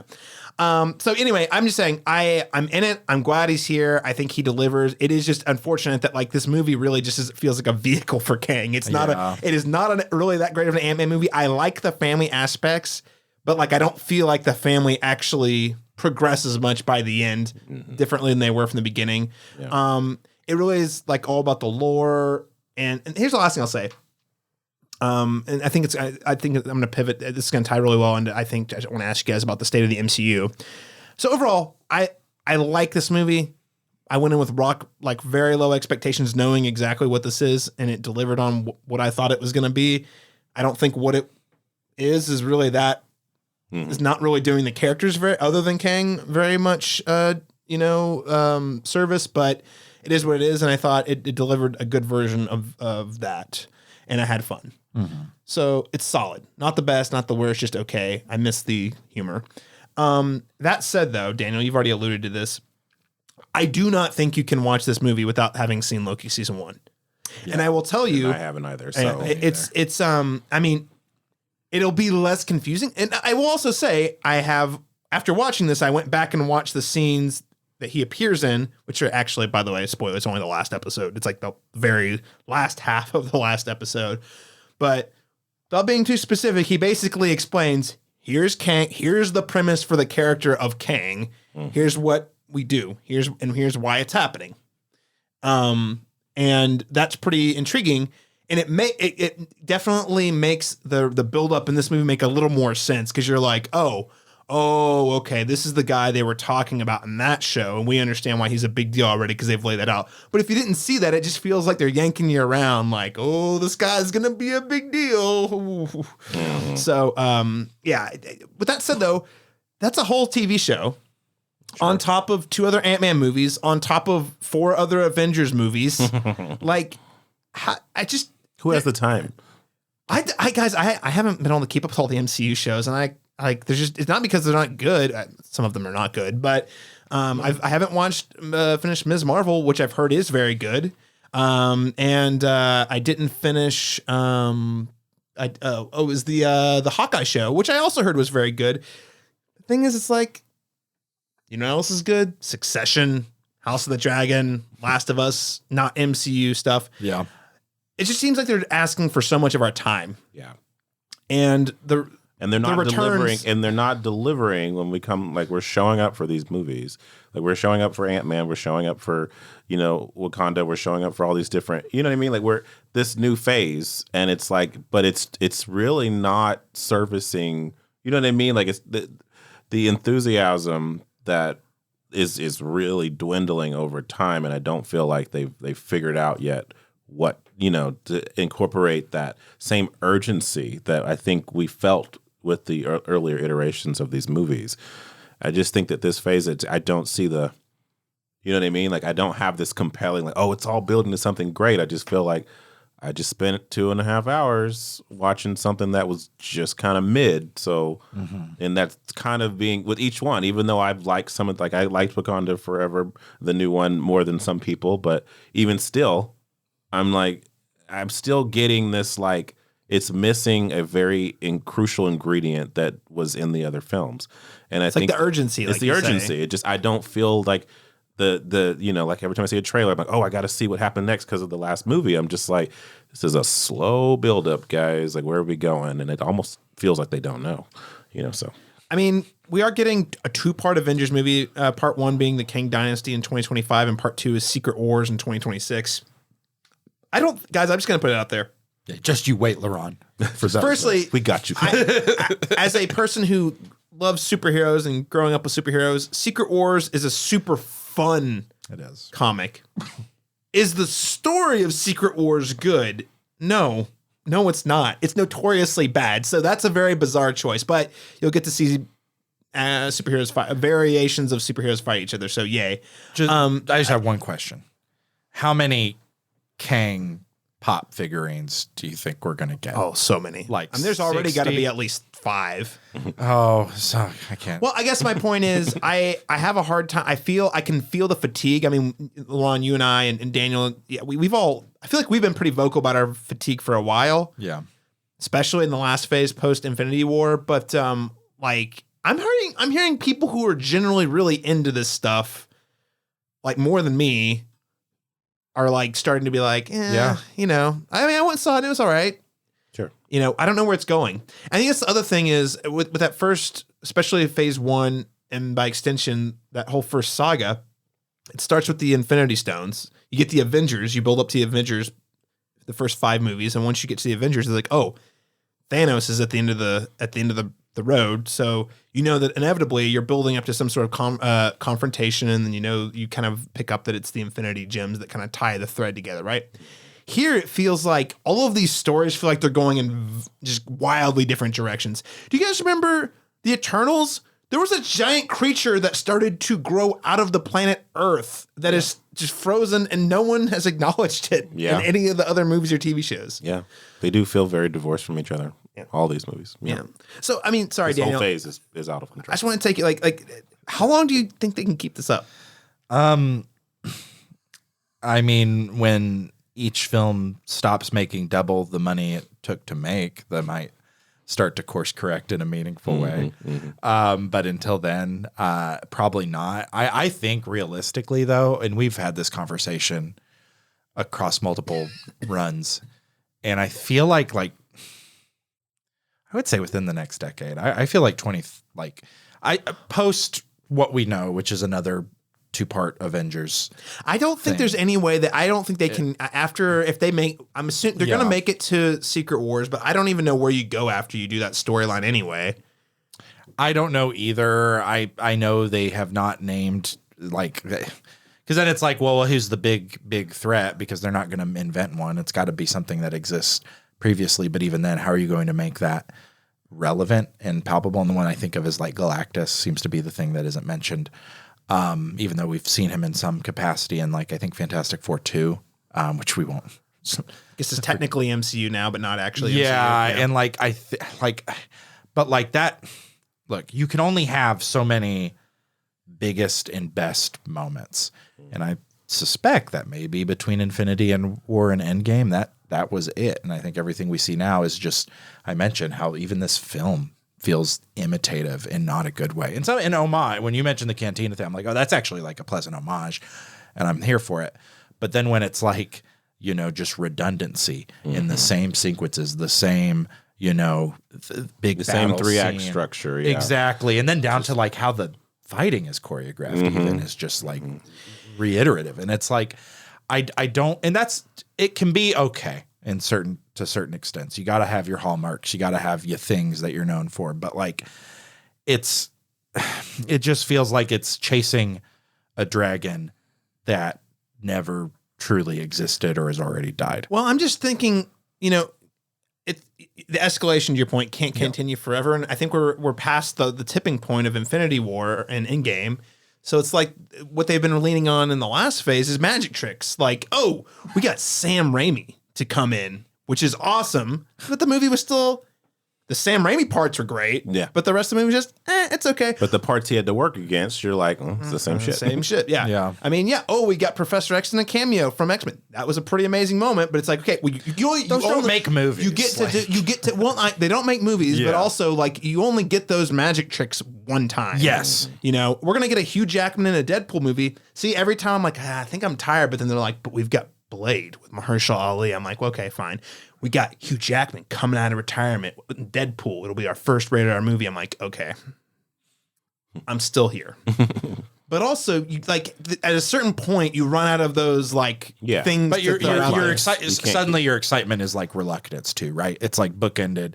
Like you're reluctantly excited, right? Because that's what I hear, and that's I think a lot different than where we were even like 5 years ago with these films, right? It's like they're doing to us what they were doing to you know Magic Mike in The Last Dance. Like, come on, just one more dance. Yeah, we got. Come, you can do Except it. I expect to be teased at a movie about male strippers. I as a person who owns a lot of comics and enjoys reading them mostly in like specific like arcs and stories, I would not call myself a comic book guy, and I don't have a super nuanced understanding of the history of comic books. Yeah, but one thing I do know is that the comic book industry in the 90s imploded.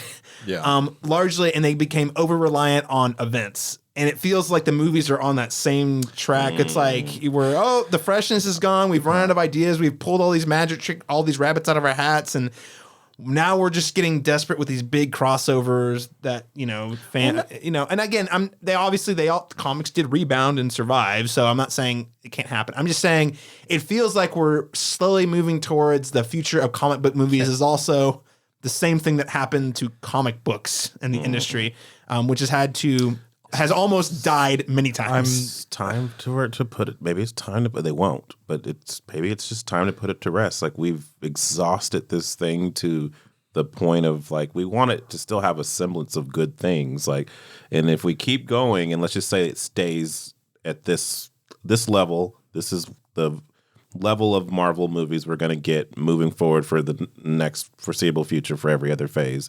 It's like, was it worth it to keep stringing it along if you didn't go anywhere new with it? I don't know. I mean, but I don't. My movies don't make billions of dollars. So true. Well, clearly it resonates. They will it makes one day. money. Yeah. Or they won't. Or money will mean nothing, Laron, and your films will just be brilliant pieces of art. There's no will be. They are. Yeah. Exactly. Yeah. My bad. I'm wondering. This just occurred to me, but with all this timeline. Oh, I think fans. I also think the mainstream. I actually also think the mainstream is going to actively. I could be wrong. I've been wrong about a lot of things about when I thought people were going to jump ship. But I really do think the multiple Kangs is actually going. I don't think they're going to get tired of Jonathan Majors. I think they're going to get confused. And that's not to sell them short. I'm just saying I get confused reading about the history of Kang as a guy who likes this stuff. And I ran into a friend of the show, Jason Black, after my screening of Ant-Man and the Wasp, and we were talking, and I was like, "You saw Loki, right?" And he's like, "Yeah." And I'm like, it was fine. I won't speak for him, but he's like, "So where does this Kang fall chronologically in relation to Loki?" And I was like, "Oh, it's not the same Kang." He's like, "Wait, that's a different version?" He's like, "Oh my god," like, you know. And again, Jason's a film critic here, very sharp, like. I feel like that is a reaction we're probably going to, like, a lot of people are going to have. Yeah. If you're not like inherently into really in the weeds comic book lore sort of thing. So are people going to be like super, I feel like within the next 5 years, they're going to find a roundabout way to get Robert Downey Jr. back to just. Oh, no. He's like coming back. No, that's what I'm telling you, dude. Secret Wars, Hugh Jackman's there, Tobey Maguire's there, Robert Downey Jr. Mark my words in this podcast. When that movie comes out, that's what I'm saying. They're going to play all the cards with all the casting, because the whole premise is that you're bringing all these characters together to fight each other. How could it go wrong? Very curious. Yeah. All that said, which is why, by the way, I'm convinced that Hugh Jackman and Deadpool is part of a 2-movie contract, not a 1-movie contract, but we'll see. All right, gentlemen, what letter grade would you give Ant-Man and the Wasp? Daniel Bokemper.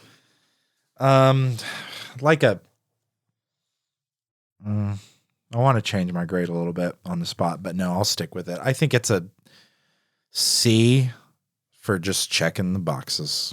Like, if you kind of like Marvel movies, you'll selling it really well. It has good things to look at. It's C for like, but it's like very, I don't know. It doesn't feel like much. I think Laron said it best. It just feels like a teaser for something that isn't. And why do we need a whole film for that? Why couldn't this have been like an hour-long, special on Disney Plus? I don't. It feels like we're the magic is bleeding out of the MCU right now, and I think this film might be. Just wait until they have an X-Men movie though, and we're all gonna. Oh yeah, and then I'll completely it's about different, this. man. Yeah. I know. Is it though? It is. X-Men is X-Men's different. X-Men man. and Blade are just different. Yeah. To me, but yes. Yeah. No, I mean, I say that all to be like, I will absolutely be there for both of those films. And the whatever other ones we that's the thing. cover, We keep showing up to them. We just we're gonna feel like you gotta stop podcasting about them, Caleb. that's what we're doing. Yeah, it's our fault. No, this is on us. It's our fault. We're basically part of the problem. Knock at the cabin, but we're keeping the MCU alive, and just not making a decision. We're just indecisive. We're not doing it. We're not going to kill it. I'm so tired that I have to keep watching these blockbuster movies, but I gotta see them because I gotta be a part of the conversation. So there it is. So Daniel's giving it a C for checking the boxes. Laron Chapman. For Jonathan Majors and for the visuals, I'll give it a C+. But I have no plans to rewatch it. Yep, that's where I'm at. C+ on the money. And I think I liked it a little more than you guys, but I can't in good conscience give this a B because I think a B would mean that like there are certain things about it that are somewhat exceptional. Jonathan Majors is pretty exceptional, but I do think like the script otherwise is pretty meh. Yeah. And again, it doesn't have what you would expect from an Ant-Man movie based on the first 2 movies, and I do think that is a huge loss to Ant-Man. Shout out to the sequence where he morphs into multiple ants. That was great. That was a really cool scene. But that's what I'm saying. That's where I was like, visually, this is interesting and it's different from something I've seen them do. Well, they're getting into the weird, trippy sci-fi like ideas, and I'm like, yeah, let's do that. Like, lean into that stuff a lot more. I'm down. That's when you hire Christopher Nolan finally to come in here and you make a trippy sci-fi MC movie. It's only a matter of time. Christopher Nolan's Deadpool 4. Oh man! Oh man! Oh man! Yeah. So I'm also gonna go C+.